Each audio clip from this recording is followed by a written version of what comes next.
სახელითა მამისათა და ძისათა და სულისა წმინდისათა. ამინ. ჩვენთან არის ღმერთი.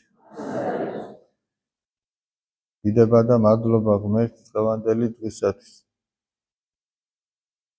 ჩვენ დღეს მოვისმინეთ სახარება, ორი სახარება. ერთ-ერთი არის რომელშიც მაცხოვარი თავისი ზეცად ამაღლების წინ თითოეულ ჩვენთაგანს, თითოეულ მორწმუნეს შეავედრებს თავის ზეციერ მამას და მეორე კი არის იგავი მთესწველის შესახებ. ეს არის პირველი იგავი. თქვენ იცით, ახლა გაგიგონიათ სხვადასხვა ადამიანის მიერ თქმული იგავები, ცნობილი თუ ნაკლებად ცნობილი ადამიანების მიერ, მაგრამ მაცხოვრის იგავები ყველაზე მეტად არის მნიშვნელოვანი, იმიტომ რომ ესენი უპირველეს ყოვლისა ადამიანის სულის გადარჩენას ეხება. და მაცხოვარი ყველა ადამიანს პირდაპირ არ ესაუბრებოდა. იმიტომ რომ ყველას არ შეუძლია რომ პირდაპირ სიმართლე მიიღოს, ესეთი როგორიც არის. ამიტომ თითქოს სხვაზე ყვება, თითქოს სხვა რაღაცეებზე ყვება, ნივთებზე თუ სხვა მოვლენებზე თუ სხვა ადამიანებზე მაცხოვარი და აღმოაჩენენ ხოლმე ადამიანები, რომ ეს ჩემზეა ნათქვა. ამასთანავე რაღაცა ერთ-ერთმა ბავშვმა რაღაცა დააფუჭა და უყვები, რომ ასე მოხდა მეთქი, ასე მოხდა. ერთმა ბავშვმა მეთქი სხამ, რაღაცა ესე გააკეთა, ესე მეთქი, ესე და შენ როგორ ფიქრობ მეთქი სახელი რა ქვია მეთქი და ბავშვმა თავისი სახელი თქვა, ეს ქვია. გამოიცნო რომ თვითონ გააკეთა ეგეთი რაღაცა. მაცხოვარი ამიტომაც უყვება, რომ მოწაფეებს განუმარტავს, მაგრამ სხვა ხალხს არ უყვება ესე პირდაპირ. არამედ იგავებით ელაპარაკება. იმიტომ რომ არ არიან გულწრფელები, ზამყვარნი არიან, ჩასაფრებულები არიან. და უყვება, რომ გამოვიდა მთესველი დასათესად და ამ მთესვის დროს ზოგი მარცვალი დავარდა გზაზე, ზოგი დავარდა კლდიან ადგილზე, ზოგი დავარდა ეკლებში, ზოგი კარგ ნიადაგზე. გზაზე დავარდნილმა ნაყოფი რა თქმა უნდა ვერ გამოიღო. რანაირად შეიძლება გზაზე დავარდნილ, ზემოდან დავარდნილმა მარცვალმა ნაყოფი გამოიღოს, ამიტომაც მოვიდა ფრინველი და აკენკა და წაიღო. ქვებში ჩავარდნილმა გამოიღო, ესე იგი აღმოცენდა, რადგან ცოტა მიწა იყო, მაგრამ ზერო ამოვიდა და დააწყუნა. რადგან ძირი არ ქონდა, ფესვები ვერ გაიდგა, ის მაშინვე გახმა, დაჭდა.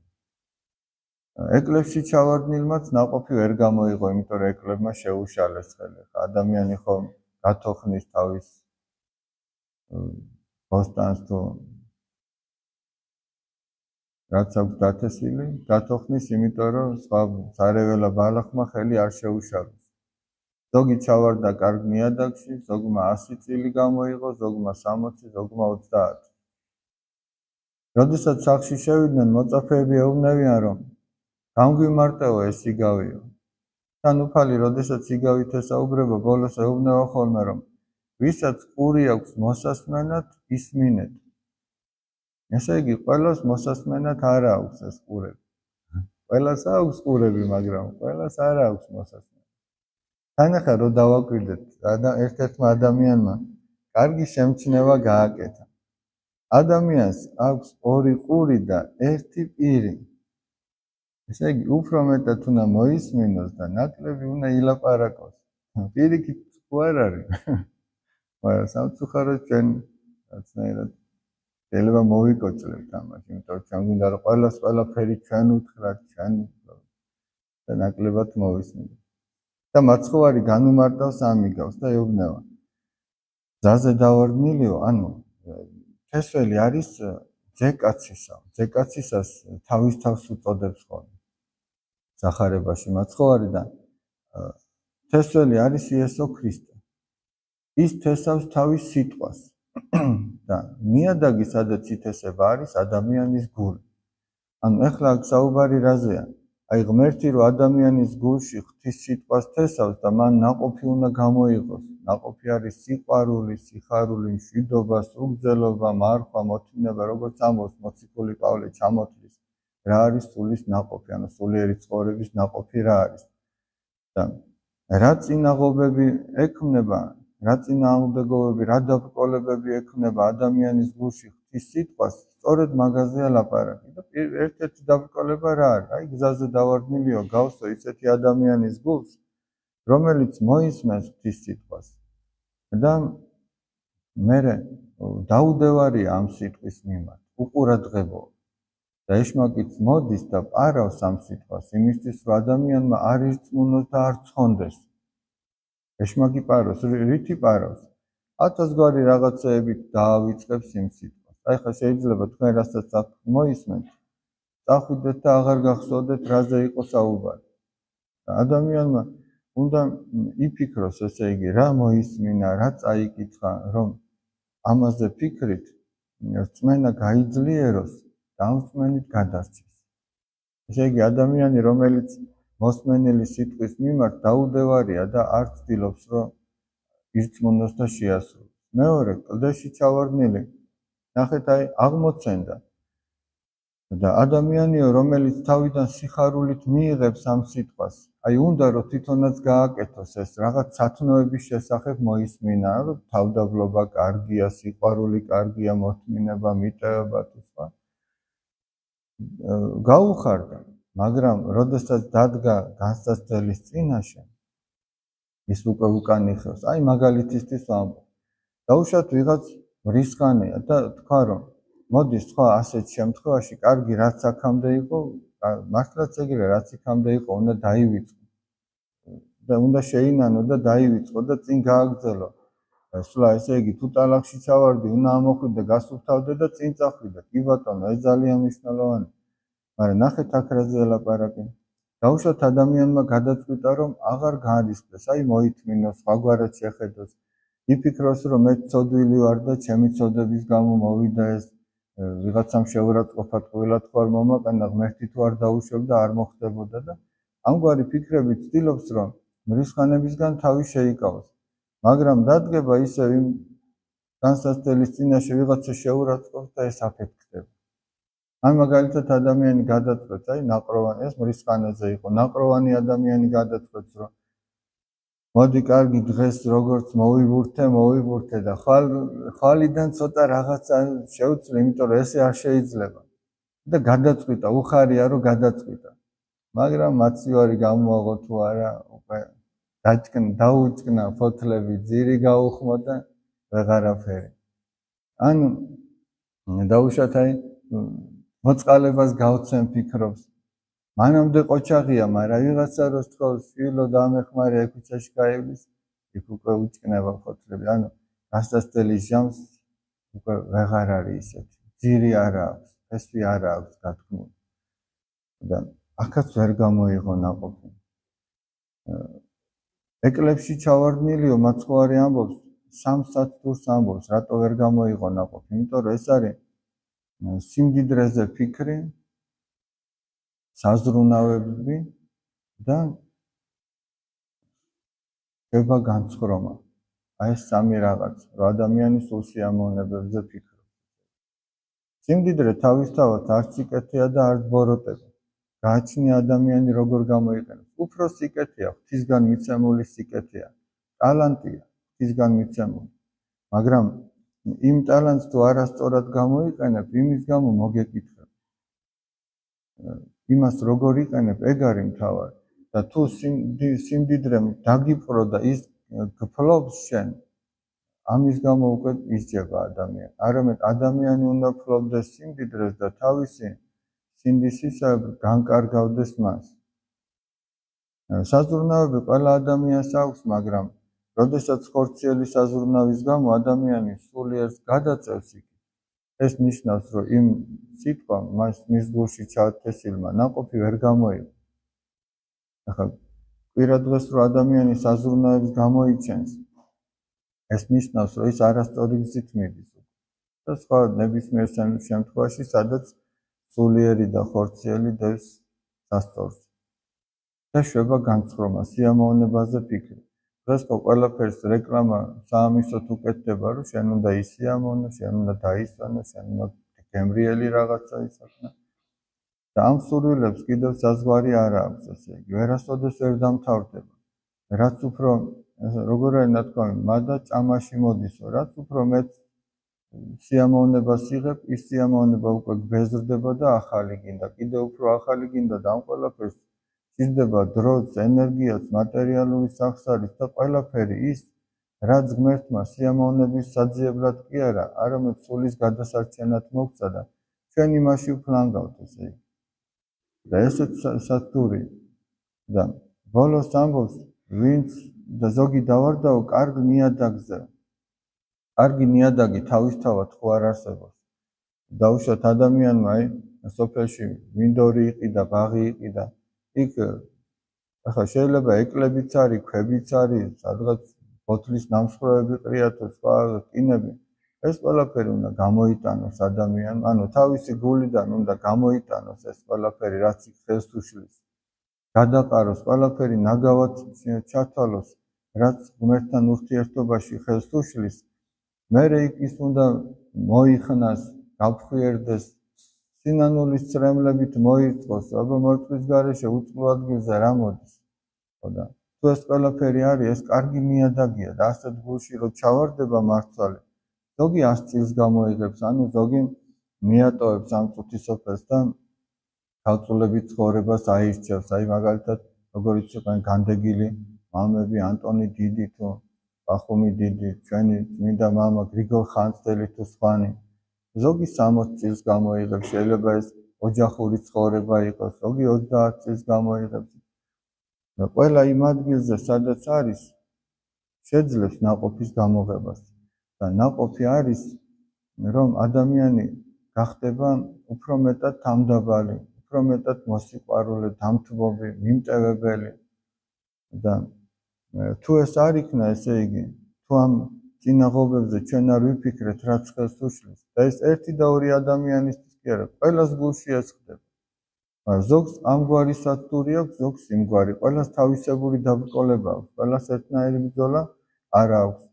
მაგრამ თუ უნაყოფო დარჩა ადამიანი და ნაყოფი ვერ გამოიღო, სახარებაში წერია, რომ ყოველი ხის ძიშიო ცული დევსო, რომელმაც არ გამოიღოს ნაყოფი, მოჭრიან და ცეცხლზე დადებენო. და მეორე მხრივ ახლა ჩვენ ვთქვით, რომ უფალი თესავს ადამიანის გულში, მაგრამ ეშმაკიც ცდილობს, რომ ჩათესოს. აი როგორ არის სხვა იგავი სახარების ეოლე. ჩათესა სახლის უფალმა ხორბალი, რომ ნახე შემდეგ მსახურებო, იქ ღვარძლიც იყო მასთან ერთად ჩათესი. ანუ ეშმაკიც თესავს ადამიანის გულში. და ადამიანი რას მიანიჭებს უპირატესობას, რას მოუფრთხილდება თავის თავში. და თუ ადამიანი ეშმაკის სიტყვებს დაიჯერებს და მას გაყვება, ან როგორ უნდა დაიჯერო და რატო უნდა დაიჯერო, წარმოედგინეთ ქრისტე, რომელიც ჩვენთვის ჯვარს ეცა, ის გვეუბნება და ეშმაკი, რომელსაც ჩვენი შურს და ჩვენი დაღუპვა უნდა, ისიც გვეუბნება. და რო დაფიქრდე, ან რა დიდი დაფიქრება უნდა, რა უნდა აირჩიო ადამიანი. ეშმაკი ცდილობს, რომ ყველაფერი შენთვის ფასეული და არა მარტო ზოგადად თესავს, ან მხოლოდ ადამიანების გულებში თესავს, ჩვენს ქვეყანაში თესავს. და ყველგან თესავს, სადაც ხელი მიუწვდება, მან დანდობა არის, ადამიანის დანდობა არის.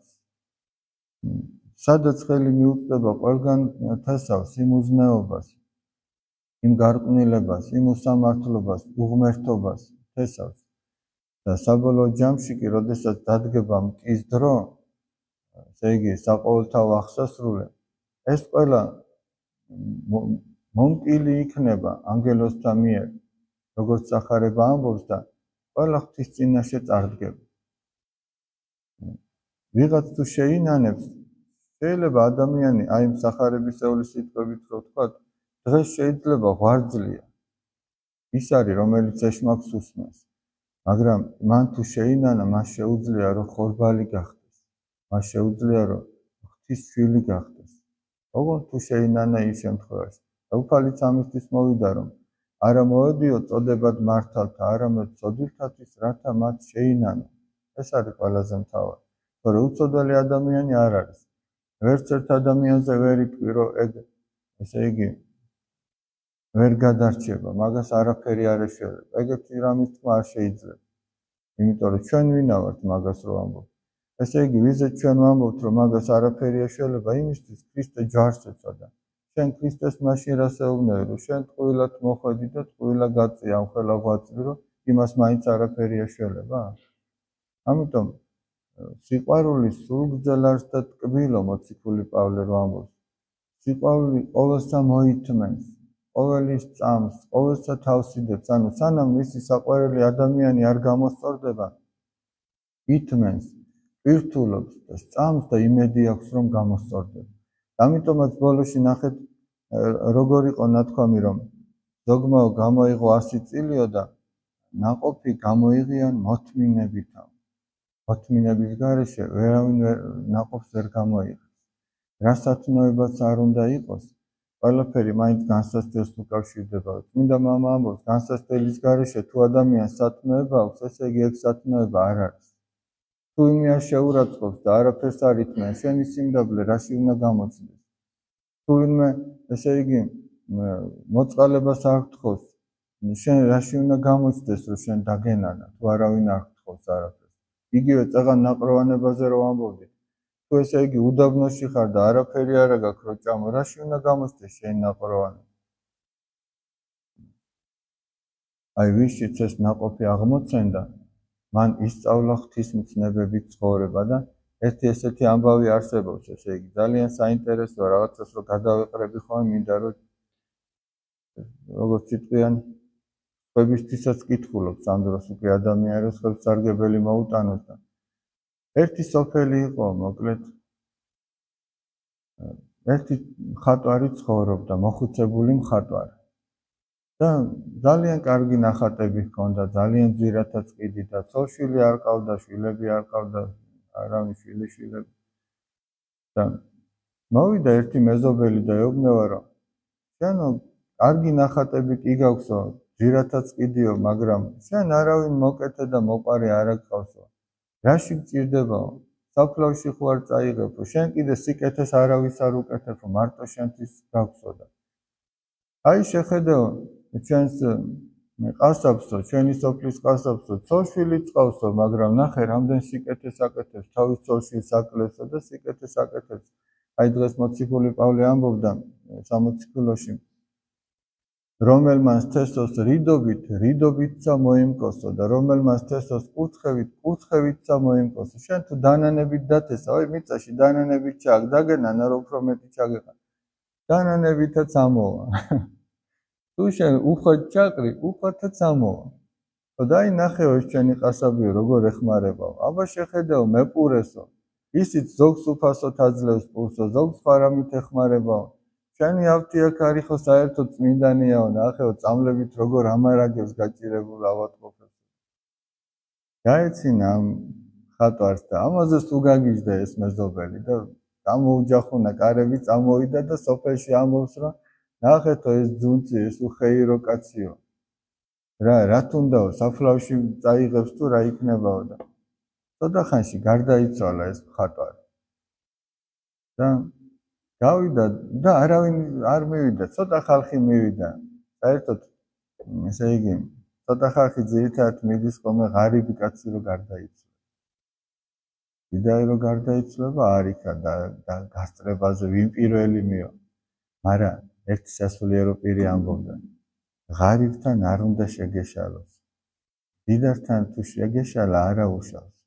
მაგრამ ღარიბთან არ უნდა შეგეშალოს, იმიტომ რომ ღარიბთან შეშლა ნიშნავს, რომ შენ ქრისტესთან შეგეშალა. იმიტომ რომ ის არის უფალი მაგას ამბობს, რომ მე ვარ ის. არავინ არ მივიდა ამ კაცთან. გავიდა დრო და ეს ჩვენი კეთილი ყასაბი აღარ იძლევა ხორცს უფასოდ. არც მეპური არ აჭმევს არავის.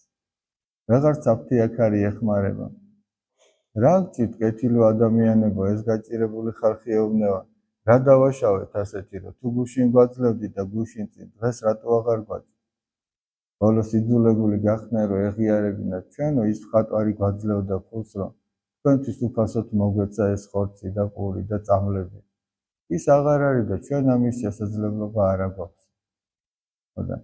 აი ეს მხატვარია, რომელშიც აღმოცენდა ის სიტყვა, რომელიცაც უფალი ამბობს, რომ შენმა მარცხენამ არ იცოდე შენი მარჯვენა რას აკეთებს. რომ ამითი მოწყალება გაუკეთა იმ სოფლის მოსახლეობასაც, ხორციელიც და მათ შორის სულიერიც, რომ ესეთი ამაღლებული საქციელი დაანახო, ოღონდ სიკვდილის შემდეგ. რადგან მან არ მოინდომა ადამიანების ტაშის კრა, ესეც უფლის სიტყვის აღმოცენების ნიშანი, იმიტომ რომ უფალი ამბობს, მაშინ შენ აქვე მიგიღია შენი საზღაური სიკეთისათვის და იქ რაღაც ელოდები, მაგრამ ამ კაცმა ყველაფერი გააკეთა, რომ სიცოცხლეში მისთვის ტაში არავის დაეკრა და სიკვდილის შემდეგ კი ის ტაშის კრა მას კი ვერაფერს შემატებს. ის ისევ ადამიანებისთვის არის სასარგებლო. ეხლა ადამიანს რომ გარდაცვლის რომ ძეგლს დაუდგან, ეს მას კი არაფერს შემატებს. ის თუ ცხონებულია, ისედაც ცხონებულია და შენი ქვის ძეგლები ვარაფერში არ ჭირდება. აქ ჭირდებათ ადამიანებს რომ დაინახო როგორ ადამიანს ცემენ პატივს. და აი ეს არის ესეთია ადამიანი, რომელშიც ღვთის სიტყვა ნაყოფს გამოიღებს. და ის დაბრკოლებები აქვს ღვთის სიტყვას, რაზეც უკვე აქამდე ვისაუბრეთ. ღმერთი შეგვეციოს, ღმერთმა დალუცული და გახარებულები გამყოფოთ. დღეს არის ჩვენი ბატონი ვლადიმერის დაბადების დღე, 12 წლის შეიქმნა და მან გადაწყვიტა, რომ თავის დაბადების დღეზე ბავშვებსაც და დიდებსაც ტკბილეულით ოფერებოდა და გამასპინძლებოდა და აი შეგიძლიათ პირით ჩაიტკბარუნოთ, როდესაც დაგირიგებათ. ღმერთი შეგვეციოს, გაიხარეთ.